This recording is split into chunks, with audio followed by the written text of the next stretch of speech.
क्या आपने कभी सोचा है कि स्वर्गदूत वास्तव में कौन है? क्या वे सिर्फ कोमल पंखों वाले सुंदर प्राणी हैं, या फिर वे ऐसे योद्धा हैं जिनकी एक आवाज से आकाश कांप उठता है? आज की यह वीडियो आपकी सोच को पूरी तरह बदल देगी, क्योंकि आज हम जानेंगे स्वर्गदूतों की असली शक्ति, उनके रहस्यमयी स्तर, उनके खतरनाक कार्य और वह सच्चाई जिसे जानने के बाद आप उन्हें कभी हल्के में नहीं लेंगे। स्वर्गदूत कौन है? स्वर्गदूत को परमेश्वर ने मनुष्य से पहले रचा था। वे अमर हैं, अत्यंत बुद्धिमान हैं, आत्मिक प्राणी हैं और परमेश्वर की आज्ञा का पालन करते हैं। बाइबल कहती है, क्या वे सब सेवा करने वाले आत्मा नहीं हैं? लेकिन ध्यान दीजिए, सेवा करने वाले आत्मा का अर्थ कमजोर नहीं होता। स्वर्गदूतों की शक्ति कितनी भयानक है। बाइबल में लिखा है, एक ही रात में एक स्वर्गदूत ने 1,85,000 सैनिकों को मार डाला। कोई युद्ध नहीं, कोई हथियार नहीं, सिर्फ परमेश्वर की आज्ञा। सोचिए, अगर एक स्वर्गदूत इतना शक्तिशाली है तो पूरे स्वर्ग की सेना कैसी होगी? स्वर्गदूतों के स्तर बाइबल बताती है कि स्वर्गदूतों के अलग अलग स्तर हैं। 1. सेराफिम, अग्नि के दूत। सेराफिम का अर्थ है जलते हुए उनकी शक्ति।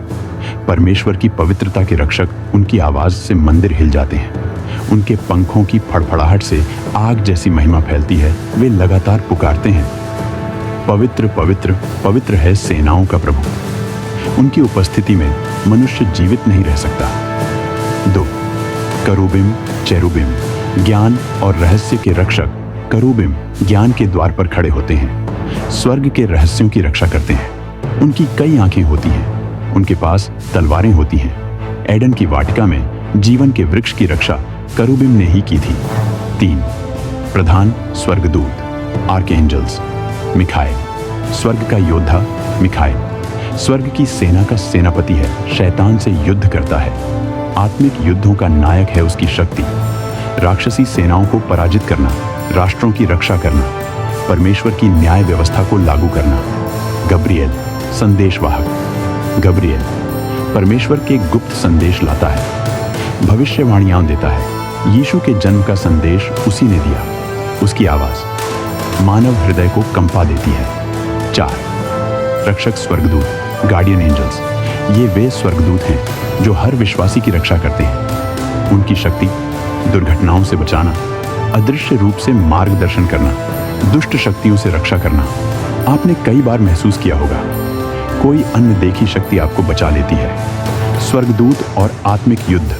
स्वर्गदूत केवल शांति के दूत नहीं, वे युद्ध के योद्धा भी हैं।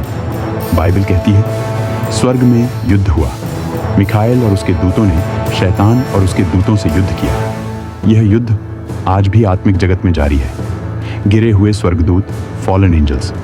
हर स्वर्गदूत अच्छा नहीं होता। कुछ घमंड में गिर गए, परमेश्वर के विरुद्ध गए, दुष्ट आत्माएं बन गए।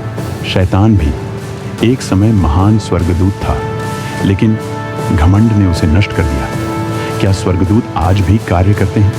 हाँ, बिल्कुल करते हैं। आज भी वे प्रार्थनाओं को ऊपर ले जाते हैं, आत्मिक युद्ध लड़ते हैं, परमेश्वर की योजनाओं को पूरा करते हैं। पर वे मनुष्य की पूजा नहीं चाहते, स्वयं की महिमा नहीं चाहते, सिर्फ परमेश्वर की इच्छा पूरी करते हैं। चेतावनी स्वर्गदूतों से, डरना नहीं, उनकी पूजा नहीं करनी, उनसे प्रार्थना नहीं करनी, क्योंकि वे स्वयं कहते हैं, मुझे नहीं, परमेश्वर को दंडवत कर। अंतिम संदेश स्वर्गदूत कोमल कल्पनाएं नहीं, बल्कि भयानक शक्ति से भरे स्वर्गीय योद्धा हैं। वे हमें यह सिखाते हैं, आज्ञाकारिता, पवित्रता और परमेश्वर की महिमा। यदि यह वीडियो आपकी आंखें खोल दी हो तो लाइक करें, सब्सक्राइब करें, बेल आइकॉन दबाएं, क्योंकि अगली वीडियो में हम जानेंगे स्वर्ग के सबसे खतरनाक रहस्य।